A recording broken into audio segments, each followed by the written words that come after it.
Shalom, selamat pagi anak-anak teacher. Nah, hari ini kita masuk ke pembelajaran matematika yang akan dijelaskan oleh teacher Dosma mengenai debit dan menyelesaikan masalah yang berkaitan dengan debit. Nah, sebelum belajar tentang debit, kita perlu tahu apa itu tentang satuan volume. Yang pertama kita bahas mengenai satuan volume ya. Nah, volume disebut juga isi atau kapasitas. Sehingga volume ataupun kapasitas adalah seberapa banyak ruang yang ditempati oleh suatu objek. Nah, kita perhatikan berikut adalah satuan volume, yaitu satuan volume kubik dan satuan volume liter.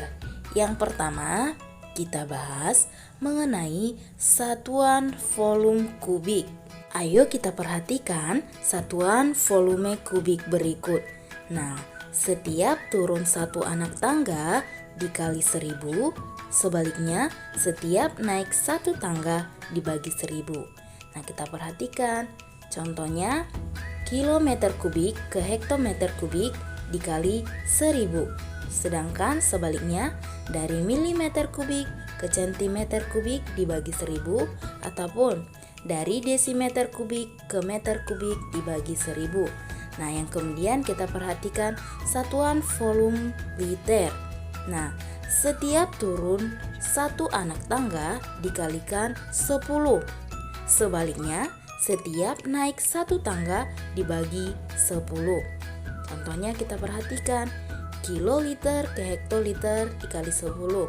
Sebaliknya, dari hektoliter ke kiloliter dibagi 10. Kemudian, ayo kita perhatikan hubungan antara satuan volume kubik dan liter atau konversi satuan kubik ke liter.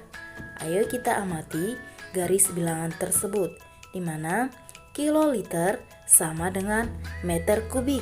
Yang kedua, liter sama dengan desimeter kubik. Yang ketiga, mililiter sama dengan centimeter kubik, di mana centimeter kubik sama dengan kubik sentimeter atau cc. Sehingga dari garis bilangan tersebut perlu kita ingat bahwa 1 kiloliter sama dengan 1 meter kubik. Yang kedua, 1 liter sama dengan 1 desimeter kubik. Yang ketiga, 1 mililiter sama dengan 1 centimeter kubik, di mana 1 centimeter kubik sama dengan 1 cc. Nah, ayo kita perhatikan contoh berikut. Contoh soal yang pertama. 14 liter sama dengan berapa centimeter kubik? Nah, yang pertama kita harus ingat bahwa 1 liter sama dengan 1 desimeter kubik, sehingga 14 liter sama dengan 14 desimeter kubik. Maka 14 desimeter kubik sama dengan berapa sentimeter kubik? Nah, dari desimeter kubik ke sentimeter kubik turun satu tangga, sehingga dikali 1000. Maka 14 dikali 1000 cm kubik sama dengan 14.000 cm kubik. Sehingga 14 liter sama dengan 14.000 cm kubik. Kan soal kedua, 5 kiloliter berapa meter kubik? Nah, perlu kita ingat bahwa 1 kiloliter sama dengan 1 meter kubik. Sehingga 5 kiloliter sama dengan 5 meter kubik. Nah, kemudian kita lanjutkan soal yang ketiga. 19 liter sama dengan berapa desimeter kubik? Nah, kita ingat kembali bahwa 1 liter sama dengan 1 desimeter kubik. sehingga 19 liter sama dengan 19 desimeter kubik. Kemudian kita perhatikan contoh soal yang keempat. 450 ml sama dengan berapa centimeter kubik? Ayo kita ingat kembali bahwa 1 ml sama dengan 1 cm kubik atau 1 cm kubik sama dengan 1 cc.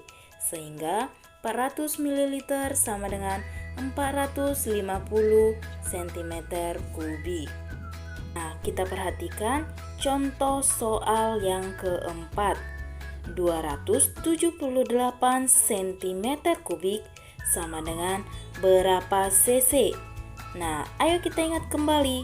1 ml sama dengan 1 cm kubik, di mana 1 cm kubik sama dengan 1 cc atau 1 kubik centimeter. Maka 278 cm kubik sama dengan 278 cc. Nah, kita lanjutkan untuk membahas yang kedua, yaitu mengenal debit, di mana debit adalah volume zat cair yang mengalir per satuan waktu. Nah, satuan debit bergantung pada satuan volume dan waktu, di mana pengukuran debit dapat dihitung dengan persamaan berikut. Debit sama dengan volume per waktu. Ayo kita perhatikan contoh soal berikut. 12 liter per jam, berapa liter per menit? Nah, yang pertama, kita harus ingat bahwa 1 jam sama dengan 60 menit. Sehingga 12 liter per jam sama dengan 12 dikali 60 liter per menit. Maka hasilnya adalah 720 liter per menit, sehingga 12 liter per jam sama dengan 720 liter per menit. Contoh soal kedua, 60 meter kubik per menit, berapa liter per detik? Nah, yang pertama, 60 meter kubik kita ubah ke desimeter kubik. Nah, 60 meter kubik sama dengan 60.000 desimeter kubik. Nah, 60.000 desimeter kubik sama dengan 60.000 liter, sehingga 60.000 liter per 1 menit. 1 menit sama dengan 60 detik, sehingga 60.000 liter per 60 detik sama dengan 1000 liter per detik. Nah, yang selanjutnya yaitu menyelesaikan masalah yang berkaitan dengan debit. Debit air berkaitan erat dengan kehidupan kita sehari-hari. Nah, ayo kita perhatikan contoh berikut. Sebuah akuarium mempunyai volume 120 liter. Akuarium tersebut akan diisi sampai 3/4 bagian. Jika air yang keluar dari selang memiliki debit 5 liter per menit, maka waktu yang diperlukan untuk mengisi akuarium tersebut sampai ketinggian yang diinginkan adalah, nah, yang pertama yang diketahui dari soal yaitu volume 3/4 bagian. Kemudian akuarium tersebut mempunyai volume 120 liter, sehingga volumenya yaitu 3/4 dikali 120 liter, maka volumenya sama dengan 90 liter. Nah, rumus untuk mencari debit yaitu volume per waktu. Nah, pada soal ini yang ditanya adalah waktu, maka waktu sama dengan volume per debit, sehingga waktu sama dengan volumenya yaitu 90 liter per debitnya yaitu 5 liter per menit, maka hasilnya adalah 18 menit. Jadi waktu yang dibutuhkan untuk mengisi akuarium tersebut adalah 18 menit. Demikianlah pembelajaran kita mengenai debit dan menyelesaikan masalah yang berkaitan dengan debit. Tuhan Yesus memberkati. Sampai jumpa di pembelajaran berikutnya.